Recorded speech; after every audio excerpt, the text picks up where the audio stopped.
Well, I'm here down in London, not far from Downing Street and Big Ben actually, in the Churchill War Rooms in London.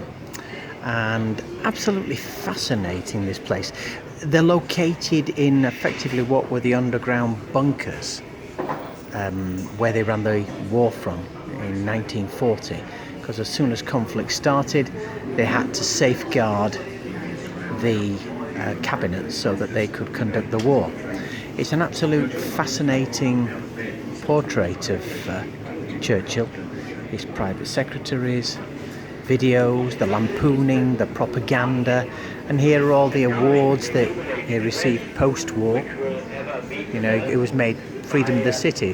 In 1945 he lost his place in the government. Everybody thought at the age of 70 he would be done. But to his great credit, 6 years later, I think it was in 1951, he was back in power. He lived until he was 90. He was very, very ill in the last 3 years of his life and was unable to actually take a special award from America. But this was one of the most poignant things. It's the video of his funeral. It really does leave a lump in your throat. And he was one of the few people that actually had a state funeral, or a military funeral as they would have called it.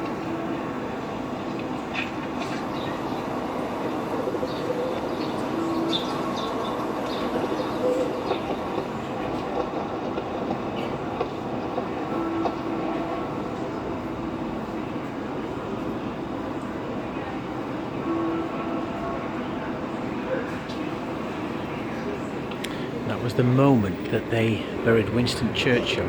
It's a fascinating portrait. He was a man who, from a very early age, he went to Harrow School, public school, and did what most children did from the aristocracy.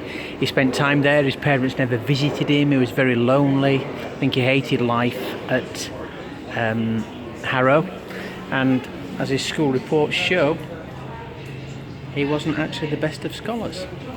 But it was a fascinating portrait, proving that a man of determination could be a great wartime leader.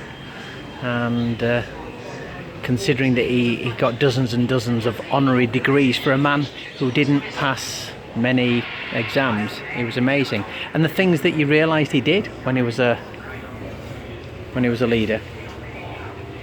The Pensions Act, labour exchanges. He effectively created job centres,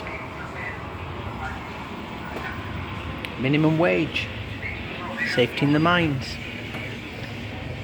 taxing the rich, and of course national insurance. So absolutely fascinating. Been in here ages, can't recommend it enough. So I'll leave you with a few thoughts of Winston Churchill.